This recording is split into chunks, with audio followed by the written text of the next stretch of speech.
সবার হাতে হাতে গাছের চারা ও শিক্ষা উপকরণ, মুখে নির্মল হাসি, আনন্দ আবেগে ভরপুর পুরো স্কুল আঙিনা। পড়ন্ত বিকালে সুন্দর প্রকৃতির মাঝে এ এক অন্যরকম আনন্দ উৎসব। এজন্য এক টুকরা সবুজ বাংলাদেশ। স্কুল আঙিনায় সবুজ বাংলাদেশের প্রতিচ্ছবি। এই দৃশ্য দেখা মেলে নড়াইল কালিয়া উপজেলার বড়দিয়া মাধ্যমিক বিদ্যালয় চত্বরে। শিক্ষার মান উন্নয়নে নড়াইলের বড়দিয়া মাধ্যমিক বিদ্যালয়ের মিলনায়তনে অভিভাবক ও শিক্ষার্থী সমাবেশ। শিক্ষা উপকরণ, কিশোর বান্ধব স্বাস্থ্যসেবা এবং গাছের চারা বিতরণ করা হয়।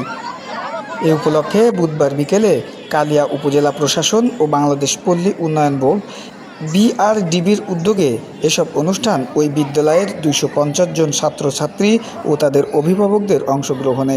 ব্যতিক্রমধর্মী এই আয়োজনে মুগ্ধ শিক্ষার্থী ও অভিভাবকরা। এই অনুষ্ঠানে ২৫০ জন শিক্ষার্থীদের মাঝে বিভিন্ন প্রজাতির ২৫০টি গাছের চারা, বাল্যবিয়ে রোধ আলোচনা, কিশোর বান্ধব স্বাস্থ্যসেবা, সঞ্চয়কৃত টাকার চেক প্রদান, খাতা কলম, ইংরেজি অভিধান সহ শিক্ষা উপকরণ পেয়ে খুশি শিক্ষার্থীরা।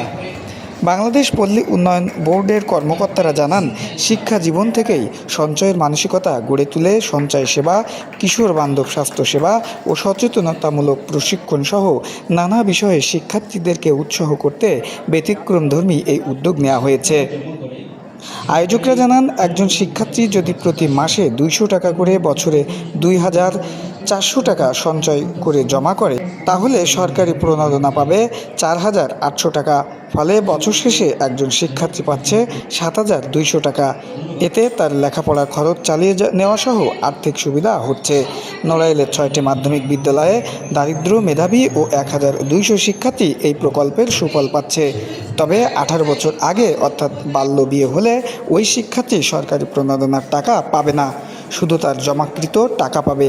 এই প্রকল্পের উদ্দেশ্য বাল্যবিয়ে রোধ করে শিক্ষার্থীদের আর্থিক সুবিধা দেওয়া। এমন কর্মকাণ্ড শুধু নড়াইল নয়, সারা দেশেই ছড়িয়ে পড়ুক, এমনটি সবাই প্রত্যাশা। এই কষ্টটা যাতে এই যারা এখানে বাচ্চারা আছে, এখানে যারা শিক্ষার্থীরা আছে, তারা যাতে এটা একটু ফিল করে, তারা যাতে কষ্টটা ফিল করে যে আমার বাবা আমাদের জন্য কত কষ্ট করে উপার্জন করে আমাদেরকে পড়াশোনা করার সেই সুযোগটুকু করে দিচ্ছে। সেই জন্য কিন্তু বাবা মাকে মাঝে মধ্যে কিন্তু একটু বলতে পারি, বাবা মায়ের কাছে গিয়ে, বাবা তোমার কষ্টটা আমরা ফিল করি। আমরা কি বেশি মনোযোগ দিয়ে পড়াশোনা করছি?